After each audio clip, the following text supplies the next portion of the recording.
മാനസിക രോഗികളെ സംബന്ധിച്ച് പറയുമ്പോൾ കേരളം പല കാര്യത്തിലും വിദ്യാഭ്യാസത്തിലും സാക്ഷരതയിലും എല്ലാം മുൻപന്തിയിലാണെങ്കിലും മാനസിക രോഗമുള്ളവരെ കൈകാര്യം ചെയ്യുന്ന കാര്യത്തിൽ നമ്മുടെ നാട്ടുകാർ ഏതാണ്ട് മറ്റ് സംസ്ഥാനങ്ങളിലെ പോലെ അന്ധവിശ്വാസങ്ങളും അനാചാരങ്ങളും കുറേയൊക്കെ പിന്തുടരുന്നവരാണ്.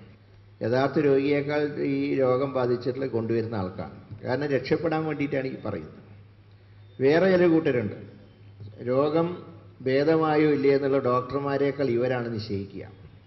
രോഗം ഭേദമായി എന്ന് പറയുന്നു, പക്ഷേ മുഴുവൻ സുഖമായിട്ടില്ല, കുറച്ചു കാലം കൂടെ ആശുപത്രിയിൽ അവരെ പാർപ്പിക്കണം. അതിൻ്റെ അർത്ഥം ഇവരെ വീട്ടിലേക്ക് തിരിച്ചു കൊണ്ടുപോകാൻ മടിയാണ്.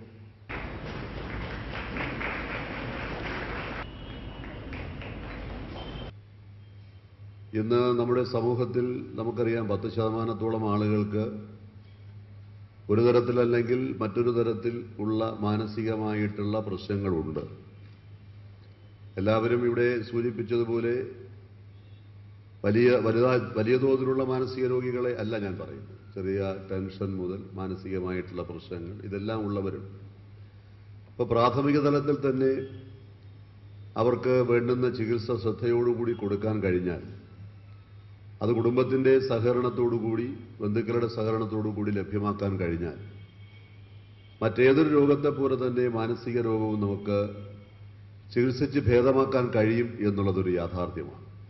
ഒരു പദ്ധതി സമ്പൂർണ്ണമായിട്ടുള്ള താഴെത്തലത്തിൽ മാനസികാരോഗ്യത്തിന് ചികിത്സ ലഭ്യമാക്കുന്ന തരത്തിൽ 77 ഡോക്ടർമാർക്കും അതുപോലെ തന്നെ പാരാമെഡിക്കൽ സ്റ്റാഫിനും 1200-ലധികം ആശാ വർക്കേഴ്സിനും ട്രെയിനിങ് കൊടുത്തുകൊണ്ട് താഴെത്തലത്തിൽ പ്രൈമറി ഹെൽത്ത് സെന്ററുകൾ വരെ പിന്നെ മാനസിക രോഗത്തിന് ചികിത്സ ലഭ്യമാക്കുന്ന ഇന്ത്യയിലെ ആദ്യത്തെ ജില്ലയായി തിരുവനന്തപുരം ജില്ല നമുക്ക് മാറ്റിയെടുക്കാൻ കഴിഞ്ഞു. അതിന്റെ പ്രഖ്യാപനം ഇന്നലെ നടത്തി. അതിന്റെ പ്രവർത്തനങ്ങളുമായി നമ്മൾ കൂടുതലായിട്ട് മുന്നോട്ട് പോകും.